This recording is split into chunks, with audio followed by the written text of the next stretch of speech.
Hello, and welcome back to the Mindful Book Club.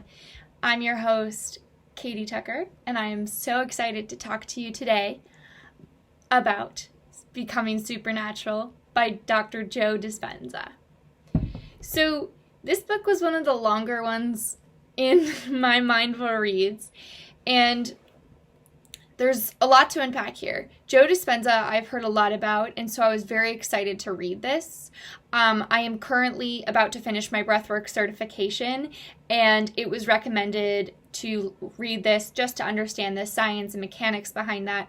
It had also been on my list for a little while, so I decided to give it a go. In that, I found so many beautiful things and learned so much about what our breath can do.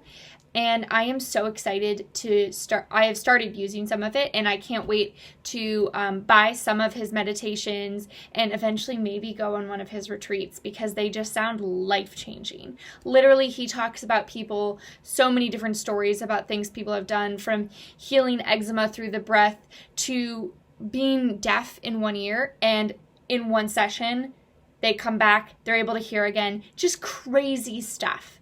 And I'm so open to it, and that's one of the things he talks about.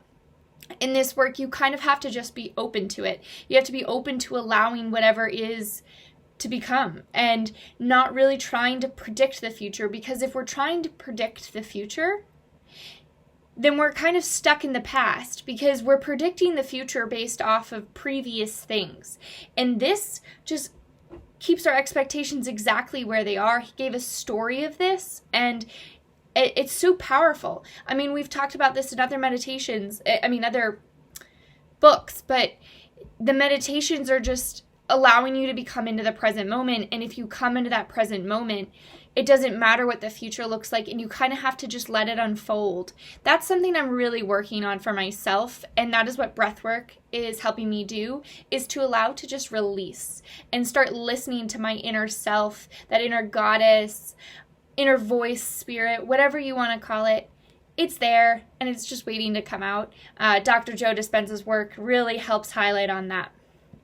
So getting a bit more into the details, I really loved all of his points about stress. He kept coming back to them, and I am realizing the effects of stress. I know stress causes me to have eczema breakouts, and they're just miserable, and stress can affect other people in other ways in the body. I mean, he noted that it is one of the strongest predictors of cardiac events. I mean, think about that. Think about how crazy that is.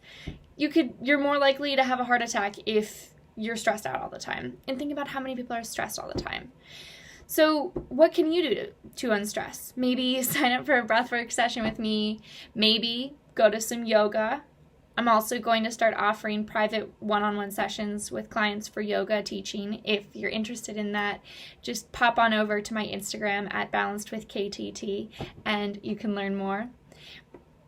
But this long-term stress pushes genetic buttons that start to create disease. We all have underlying genetic conditions, and you can take those tests and see what you're more susceptible to, but that doesn't mean they're going to pop out.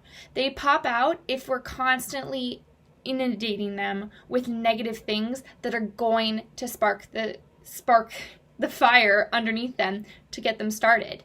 So stress is one of those sparkers, and we need to work on getting it out, and you can do that through breathing and coming into that present moment and focusing on what you do know. What do you know in this exact moment?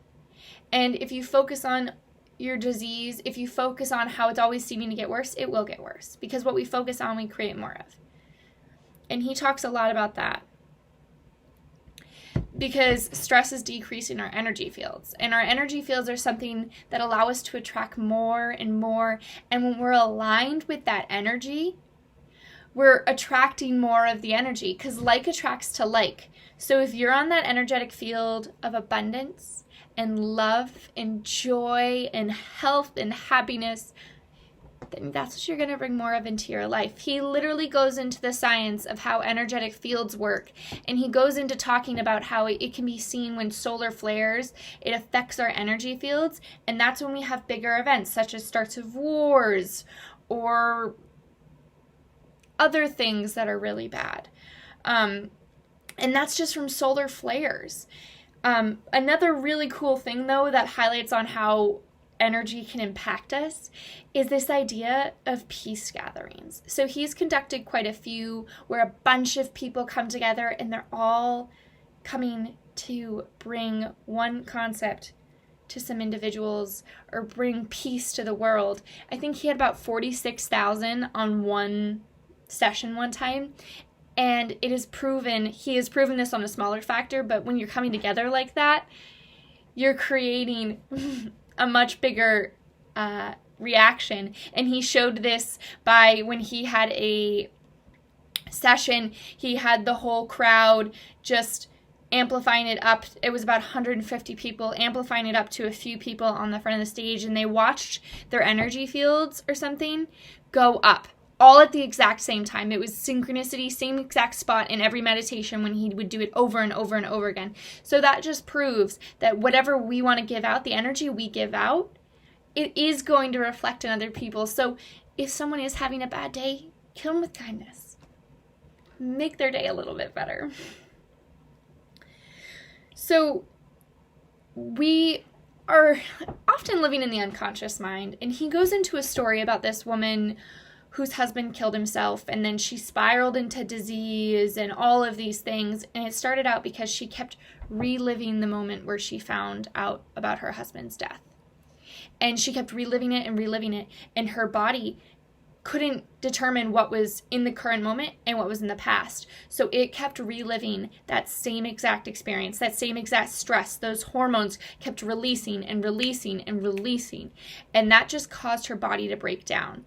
So we're doing the same thing when we go back in the past, and when we're stressing about past things or future things, we're conditioning our body to be in that moment and not right here. So when we're doing this, we're out of reality, and we're creating a personality that isn't really a part of ourselves. We're creating a personality around this stress, and it keeps the same experiences in us, and it doesn't allow us to experience something better. It doesn't allow us to experience all those vibrating great things that we know can happen. So get away from that stress. As we keep saying, I know it's so hard. But what's one thing you can do to bring less stress into your life? Or what's one thing you can focus on to just relieve stress for 15 minutes a day? Is that breath work? Is it breathing? Is it meditating to a Joe Dispenza meditation? Is it some yoga? Light yoga in the morning? Get that funk on. Maybe some dancing. Just finding that thing that brings you back to you.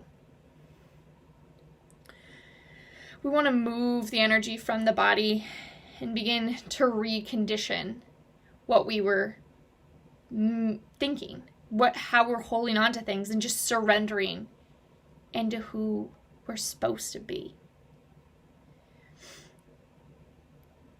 You're just continually placing your emotions in that same energy, and that's why you're living there. I mean, you're conditioning the brain and body to look like the future has already happened. We're often using this power very wrong. We can condition how the future should like by creating happy thoughts instead of stressing out about, oh, what if this happens? What if this happens? What if? Stop playing the what if game. Or play the what if game as what if it works? What if I do make all that money? What if my business takes off? What if he does fall in love with me? What if she does kiss me back? The world is your oyster. You just got to take it. You are a supernatural being. You're magical, powerful. Just take it all in. When we attain elevated emotions just for a little, our bodies start to believe that we are in that new environment. So creating that meditation where you're maybe in an elevated state of happiness, you're raising your frequencies, and your body starts to get the frequency raised. And just being in those few moments, we can begin to start healing our body. We can begin to start rewiring our brain so that when you start to think about money, instead of getting stressed, you start thinking of potential. And this isn't going to happen every time, but when you notice yourself thinking about stress, you now have this new pathway where you can start to think about all that abundance. And when you are able to switch over, gradually it becomes to get easier. I have personally been doing this, and I can say I am firing a lot less on the things that cause me stress, like money, and I'm firing a lot more on the things that bring me a hell fucking yeah. It's amazing, really, truly. And my skin conditions have gone down since I've started doing this, which is awesome.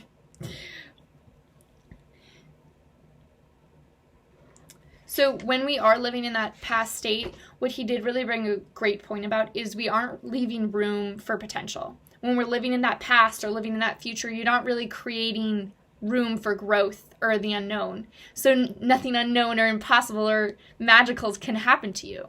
So just let the magic come in. Give space for magic to make her way in, you know?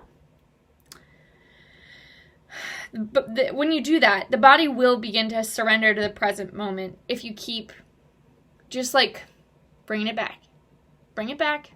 Present moment. Surrender. Just find that joy. Find what you are happy about right now. You can be happy about anything. Speaking of happiness, meet Coco. He's our new best friend. He's sitting in my lap. That's why I'm moving around a bunch. But puppies do bring a lot of joy. My emotions are so heightened, and I'm so happy just having him around. He's an abundance of love. So as I talked about earlier, there was this energy. And when you have that energy, you're attracting more of what you want. And there is just so much more potential to experience what you desire. So you're disconnecting from that potential future, and you're starting to create whatever it is that magically the world thinks up. I also liked how he talked about the gut being the second brain. As a health coach in training, this is very, very true.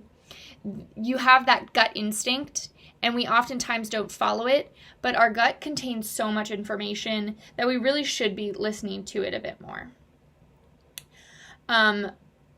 He then goes to talk about how our chakras can get stuck energy in them. And when you get energy stuck in your lower chakras, which is most often where they do get stuck, they can't go up to the higher level ones. And he gives a great meditation about moving these chakras up and through your body. I highly recommend it. You just got to go check out his website. And it's just about unlocking all that potential, listening to that gut, and letting the body kind of do his or her work a bit better. So one of the last few points I want to come on to is about being heart-centered. So that chakra right here, that heart chakra. A lot of things get stuck below that, so your heart chakra doesn't get the fullest amount of energy, but where our heart chakra is like if you become more heart-centered, you're less likely to react to stressors. It has been proven. The more likely you are to just find joy in things, to be easy communicatable, just coming to your heart, feeling the emotions, all the things the heart can feel, you're unlocking so much more in your body. And then one of the last things I want to come on to is this idea of a mind movie. You can find the app and create your own. But it's going into that heart center, feeling all those emotions as you watch a mind movie you've created. And what these are little pieces of bits of what you want to create in your life back to a sound that you wouldn't mind listening to. And as you listen to that sound, you watch that video of a bunch of things you want to manifest into your life.